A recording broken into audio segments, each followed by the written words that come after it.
Welcome to Poets from the Neighborhood. I am VeerajaR. And I'm Bruce Jennings.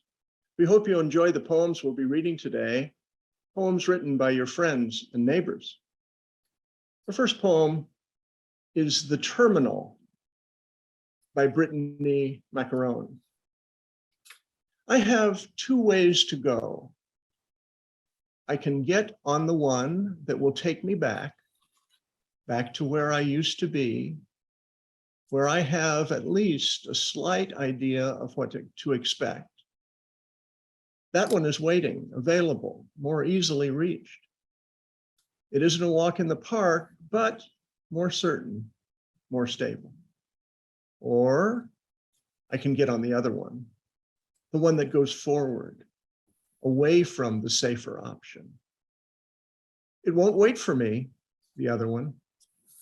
That way is a risk, a chance, and a choice I must make while I can. When it leaves, it is gone. It won't come back. While I stand watching the clock, thinking, others get on theirs, their choices made, they move on, head to their destinations. I have two ways to go. The next poem, written by me, VeerajaR, Never Imagined. A milestone in the right direction. Yes, in the right direction. I know this only because I never imagined I will be passing this way. But it is hard to imagine now not being here. Behind the Story Being Told by Jeff Hardin.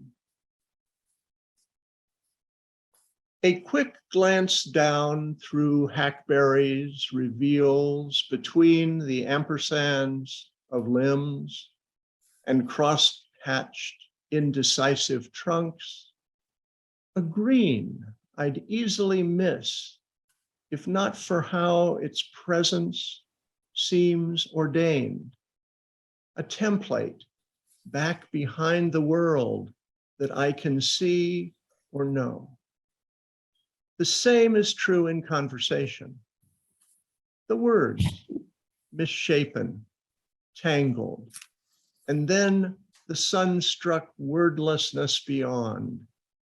I think I hear some days the intercessions made on our behalf, as numerous as dandelion stems the earth itself cannot keep track of, seed heads given to the wind. What can each of us do but listen?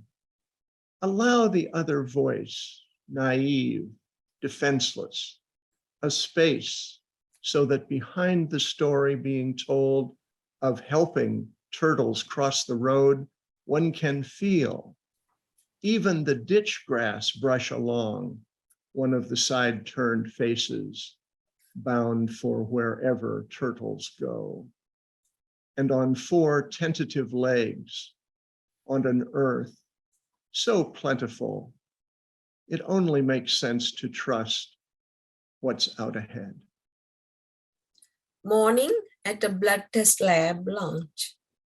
Written by me, VeerajaR. 8 o'clock in the morning, already heads down in their chairs at Wendy blood test lab launch. Most ladies are twiddling on their cell phones. A matron fully drowned in the book on her bosom. A guy with a flashy wristwatch traversing through an issue of a travel magazine, clicking his tongue. Another too focused on his iPad, ignoring the old man, taking a seat next to him, greeting him good morning. All in our little escape schemes, stuck for now in this time capsule, just to get our annual blood test, to keep tag on our wellness. Yet impatient to get back in the rat race, the usual addictive norm. A young woman walks in, hands full, with her two little kids buzzing around, full of life and laughter. All faces look up, brightening, with a big grimace. Blessed, blessed are the children. Finches by Dana Malone. The engineer at the Tennessee Valley Authority leaves his desk at lunchtime, abandons the manifold hardnesses of electrical power and the Pavlovian shift workers whose bodies return to work in 30 minutes without bells to remind them. In the weeds along the cyclone fence, another harness, chains that elevate a cold twist of razors to warn the forces of nature, yet exert no authority over a music that ignores federal power. Hundreds of notes unbound by 5 lines and 4 spaces. Birds with eyes that dart until they satisfy curiosity and fly to a new section of brush or wildflower patch.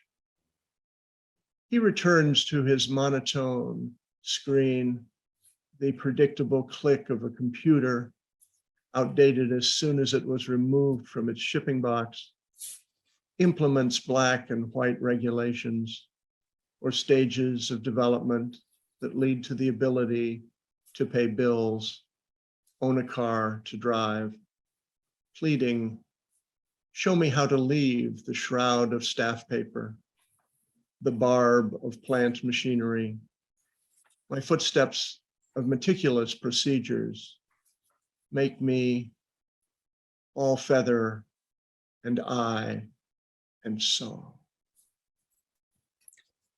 Organ in Finney Chapel, written by Rebecca Yancey. I am early. I sit in the empty chapel, trying not to think of this morning's test. If only I had memorized those dates. Too late now. A few others arrive, bringing a little clatter. Soon the place is warm in chatter, shuffling feet, banging books. The line to enter clogs as students wait to mark their attendance at these required events. And then a rumble shakes the floor, resonating around me. The air enlivens as though filled with the beating wings of hummingbirds.